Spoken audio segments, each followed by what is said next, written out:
ne Gwogenda Okuwasa wetaaga ofuna ku experience ya family ye Wabwe. Ne business gy'ogenda okukola yeetaaga ofuna experience ya business eyo. Okola study. Okusoma kuno okwokumanya ku bintu ebirala kuba kwa magezi mazaale.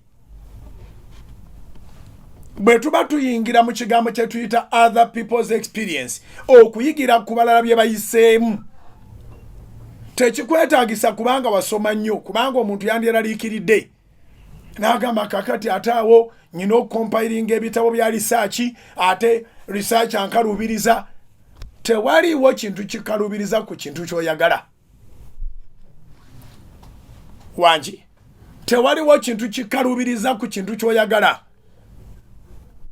Enjogera weeva egamba nti where there is a will there is a way. Awali okwagala wateekwa buteekwa okubaawo ekkubo. Olw'okubanga abantu baba ne kye baagala erudda eri, kyova olaba nga tulaba entindo. Ne weebuuza nti olutindo baaluteekawo batya? Naye nga baalina okuluteekawo kubanga emitala weeri baalina kye beetaagayo. Tulabye entindo ezeewuunyisa eziri mu bitabo by'ebyewuunyo naye nga zaakolebwa bantu. Katonda ye yateeka buteesi nsi ye awo abanaabeerawo bwe banaabeeramu amagezi basale amagezi agasoboka batuuke ku sayidi yeeri. So nalabanga olutindo we luli n'olwewuunya, abamu muzigendako nga mugenze kuzirambula, naye ate abaziteekawo tebaali balambuzi. Abaziteekawo balina okwagala nga balina kye baagala erudda eri. So osobolera ddala okwewaayo, research n'akolebwa olw'okwagala okuli mu ggwe n'olema okukola ekintu nga tomaze kunoonyereza. Okay?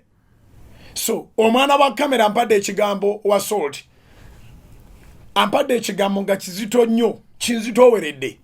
Bagwira bugwizi mu kuwasa, bagwira bugwizi.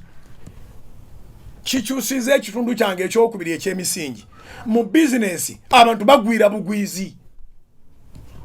Mu kulinnya ennyonyi bagenda emawanga okukola bagwira bugwizi.